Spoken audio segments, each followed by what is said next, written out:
तो भैया history audio library number 3 में आपका स्वागत है। तो अब हम लोग पढ़ने जा रहे हैं अपना आगे का। तो विश्व के प्रमुख स्तंभ लेख जैसे मेहरौली जो कि दिल्ली में है, इसको किसने बनवाया था? चंद्रगुप्त सेकंड विक्रमादित्य ने। इस स्तंभ लेख पर आज भी जंग नहीं लगा है। मथुरा स्तंभ लेख जो कि यूपी में है, इसे भी चंद्रगुप्त सेकंड ने ही बनवाया था। सहिष्णुता की चर्चा है यहाँ पर, क्या है? सहिष्णुता की चर्चा। ठीक है। अब उसके बाद अगर हम लोग आगे देखेंगे तो ऐरोन स्तंभ लेख जो कि एमपी के भानुगुप्त का है, यहाँ सती प्रथा की चर्चा है। तो उसके बाद अगर ध्यान से देखो तो ऐरोन स्तंभ लेख भानुगुप्त का है, सती प्रथा की चर्चा है। और जो कि एमपी में है बौद्ध स्तंभ लेख एमपी में है, वासुदेव का है, शुंग वंश की यहाँ पर चर्चा है। और भैया हेलियोडोरस या गरुड़ध्वज स्तंभ लेख जो कि एमपी में है, और यहाँ पर भागभद्र ने भागवत धर्म का जानकारी दी है। फाहियान 399 एसी मतलब ईसा पूर्व, आफ्टर क्राइस्ट मतलब कि ईसवी में आया था चंद्रगुप्त सेकंड के टाइम पीरियड पर। और ये भवन या कौड़ी पर चर्चा, भवन घरों और कौड़ी जो होता नहीं है, जो मतलब वो लोग करते हैं यूज, अरे जो यार वो करते हैं, क्या नाम है, भविष्य को देखते हैं, कौड़ी का यूज करते हैं वो सब। उसके बाद शुंगचुन, ये 512 ईस्वी में आया था, बंगाल के बोस में ये चीज लिखा है। वेनसोंग 629 आफ्टर क्राइस्ट में आया था, हर्षवर्धन के पीरियड में। नालंदा में ये पढ़ा है और पढ़ाया भी है। इसे यात्रियों का राजकुमार भी कहते हैं।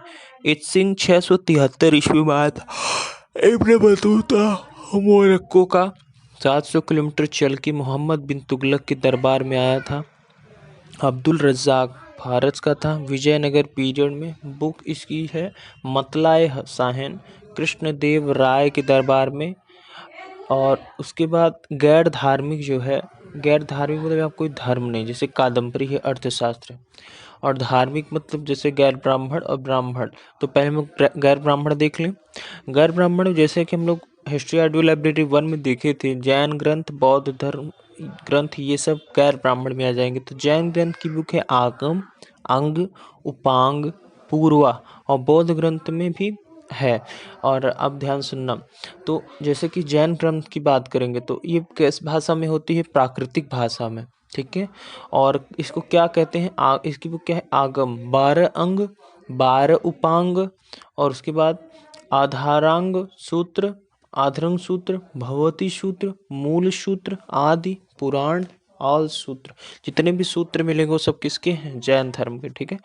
अब बौद्ध साहित्य की बात करें, ये पाली भाषा में। जैन किस में होता है? प्राकृतिक भाषा में, और बौद्ध किस में होता है? पाली भाषा में। ठीक है। तो जातक ग्रंथ में बौद्ध के पूर्व जन्म की 200 कहानियां हैं। ठीक है। ललित विस्तार यहाँ बुद्ध की सभी जीवनी है। अंगुत्तर निकाय 16 महाजनपदों की चर्चा है। इस धर्म की वेरी पवित्र बुक त्रिपिटक है। सूत पिटक, विनय पिटक, अभिधम्म पिटक।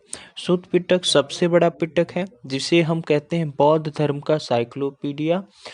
विनय पिटक बहुत छोटा पिटक है, महात्मा बुद्ध या बौद्ध धर्म में प्रवेश की चर्चा। और अभिधम्म पिटक ये महात्मा बुद्ध के दार्शनिक विचारों की चर्चा करता है। अब उसके बाद गैर ब्राह्मण पर आ जाए तो जैन, वही सब बातें, जैन प्राकृतिक, आगम, अंग, उपांग, सूत। और बौद्ध त्रिपिटक, विनय पिटक, सूत पिटक, अभिधम पिटक। ललित जातक में 200 कहानियां और अंगुत्तर में 16 महाजनपदों की चर्चा है। अब ब्राह्मण ग्रंथ की बात करें तो भैया ब्राह्मण ग्रंथ में वेद, उपवेद, वेदांग, उपनिषद। वेद में 4 हैं, ऋग्वेद, यजुर्वेद, सामवेद, अथर्ववेद। ऋग्वेद में जाति बेस्ड बाय कर्म। अब देखो वेद रचना बाय ब्रह्मा भगवान, सो कॉल्ड एज अपरुषय। क्या कहलाता है? अपरुषय। तो हम लोगों ने ये देखा कि वेद की रचना ब्रह्मा भगवान करते हैं, इसीलिए वेद के रचनाकार को अपौरुषेय कहते हैं। और गुप्ता पीरियड में कृष्ण देवयायन ने वेदों का कलेक्शन किया था। ठीक है। और 3 वेद बताया था, जिसे उस समय 3 ही थे तो त्रयी कहलाता था। क्या कहलाता? त्रयी। लास्ट में अथर्ववेद आया था तो 4 वेद हो गए। ठीक है। पहला ऋग्वेद का ज्ञानी क्या कहलाता? पहला ऋग्वेद है राव साहब से याद रख लो। ऋग्वेद और व से यजुर्वेद, साहब स सामवेद, यजुर्वेद और अथर्ववेद लास्ट में, ठीक है। ऋग्वेद का ज्ञानी कहलाता है होत्री।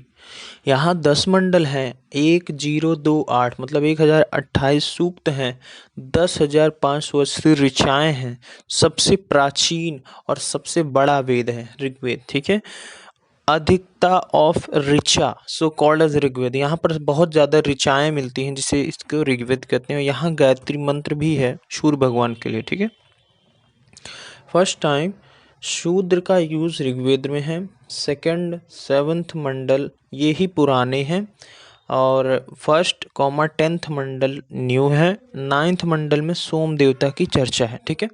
ऋग्वेद का उपवेद आयुर्वेदा है एंड यहाँ चिकित्सा की चर्चा है। इसके ज्ञानी को हम प्रजापति कहते हैं। ये सब बातें हमने पीछे देख ली वैसे कि ऋग्वेद का ज्ञानी क्या कहलाता है, यजुर्वेद का ज्ञानी क्या कहलाता है, अथर्ववेद का ज्ञानी क्या कहलाता है, ये हम लोगों ने पढ़ा था वैसे अभी पीछे जस्ट पढ़ा था ना कि ऋग्वेद का ज्ञानी होत्री और यजुर्वेद का उसके बाद सामवेद का, फिर उसके बाद अथर्ववेद का, ये सब बात हम लोगों ने पढ़ा है, ठीक है। अब हम लोग आगे बढ़ते हैं।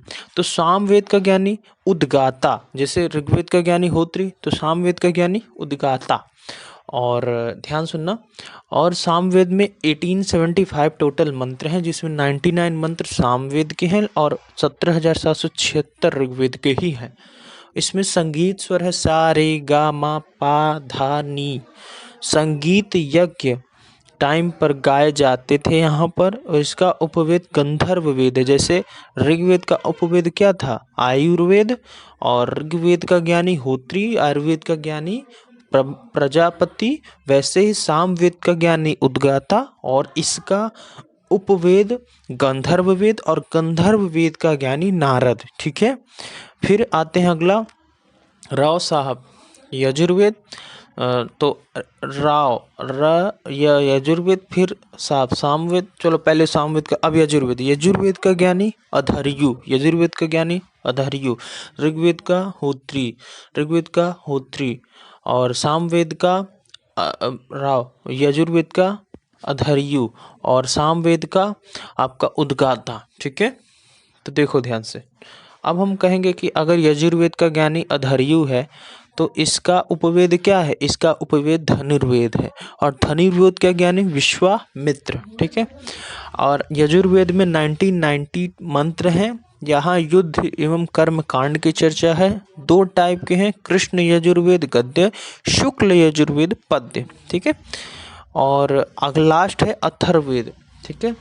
तो अथर्ववेद की रचना उत्तर वैदिक काल में की गई थी। टोटल 6000 मंत्र हैं। जादू टोना वशीकरण ये सब कहाँ है, अथर्ववेद में, ठीक है। तो चलो शॉर्टकट में देख लेते हैं। ऋग्वेद, यजुर्वेद, सामवेद, अथर्ववेद। ऋग्वेद का ज्ञानी होत्री, यजुर्वेद का ज्ञानी अधर्यु, सामवेद का ज्ञानी उद्गाता और अथर्ववेद का ज्ञानी ब्रह्मा। ऋग्वेद का ब्राह्मण ग्रंथ ऐतरेय कौस्तुकी, यजुर्वेद का ब्राह्मण ग्रंथ सतपथ तैतरेय, सामवेद का ब्राह्मण ग्रंथ पंचवीज, अथर्ववेद का ब्राह्मण ग्रंथ गोपथ।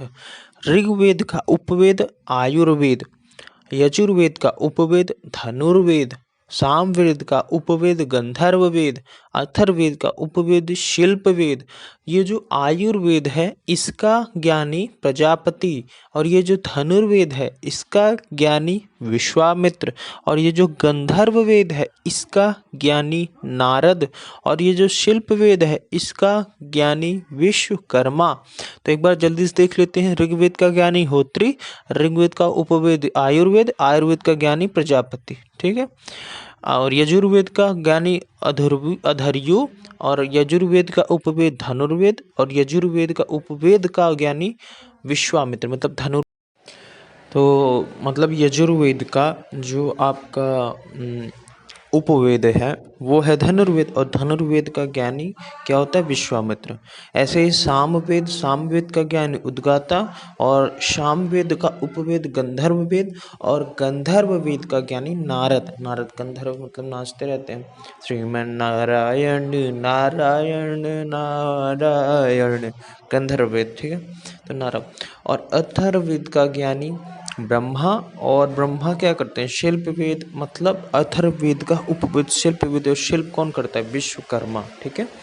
तो ये था। उसके बाद अब हम लोग देखेंगे कि मतलब हम लोगों ने देखा था कि 2500 बीसी से 1750 बीसी तक आदि प्रागैतिहासिक, ये सब 500 साल तो कुछ नहीं हुआ, लेकिन फिर 1500 बीसी से, ठीक है, 1500 बीसी से 600 बीसी तक वैदिक काल चला था, ठीक है, जिसमें से दो काल हुए थे, एक 1500 बीसी से 1000 बीसी तक, और 1000 बीसी से 600 बीसी तक, ठीक है।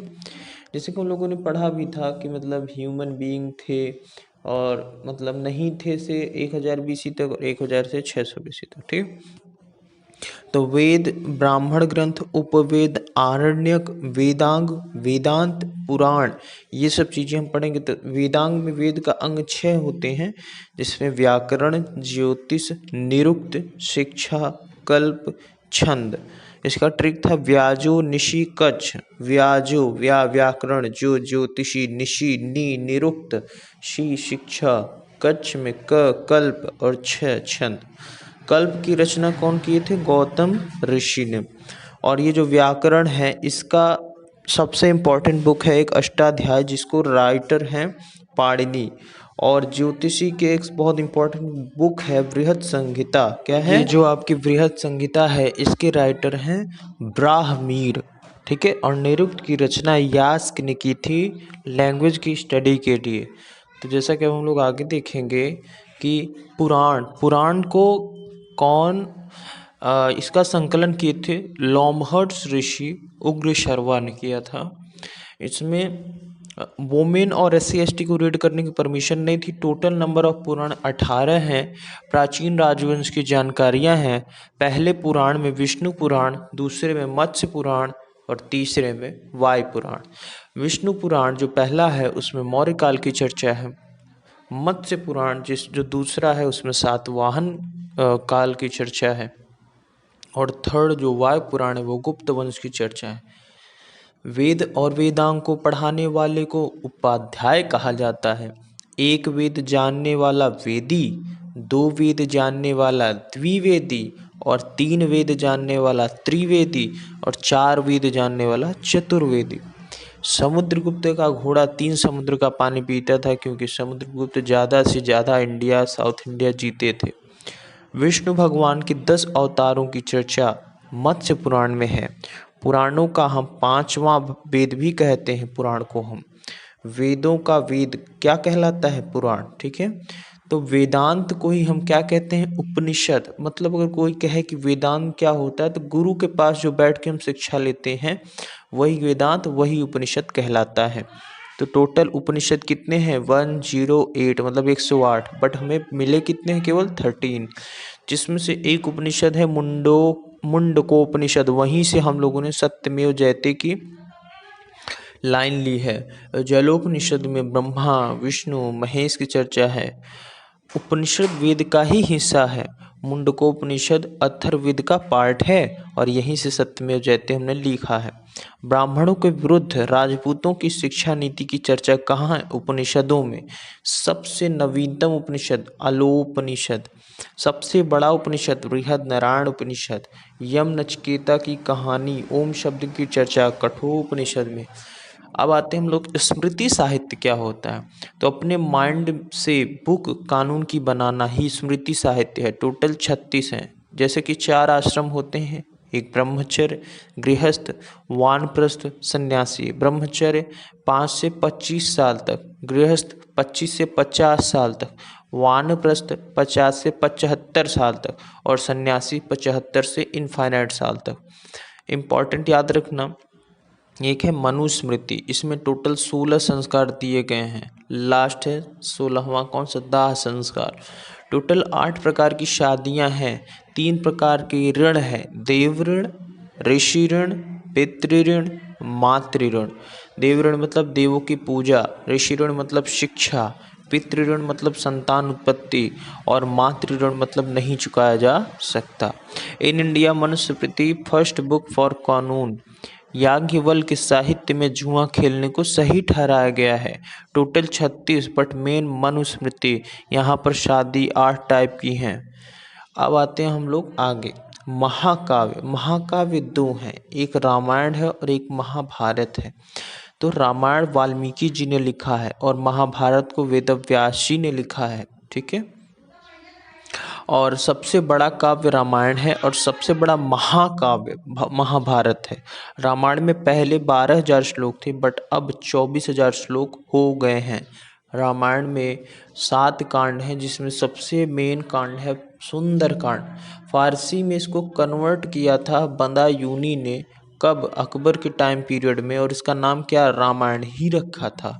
लेकिन महाभारत में 18 पर्व हैं और इसका सबसे प्रमुख पर्व भीष्म पर्व, जिसे ही हम लोग गीता का उपदेश या भागवत गीता कहते हैं, अर्जुन को जो कृष्ण जी ने सुनाया था।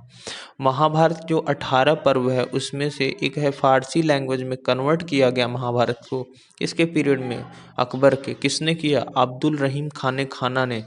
तो इसका नाम रज्जनामा रख दिया। क्या नाम रखा था? रज्जनामा, ठीक है। मतलब रामायण का कोई नाम नहीं चेंज किया, फारसी में भी रामायण ही रखा, लेकिन महाभारत का जब फारसी लैंग्वेज में चेंज किया तो रज्जनामा ने।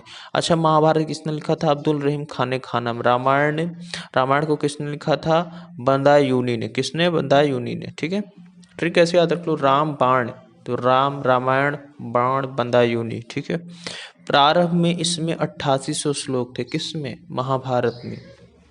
तो इसे जय संहिता कहा जाता था। प्रेजेंट में 1 लाख श्लोक हैं। तो ऑडियो लाइब्रेरी आपका 3 में यहाँ तक हो गया। अब हम लोग ऑडियो लाइब्रेरी 4 पढ़ेंगे आगे से, फिर उसके बाद ऐसे ही चीज़ें चलती रहेंगी।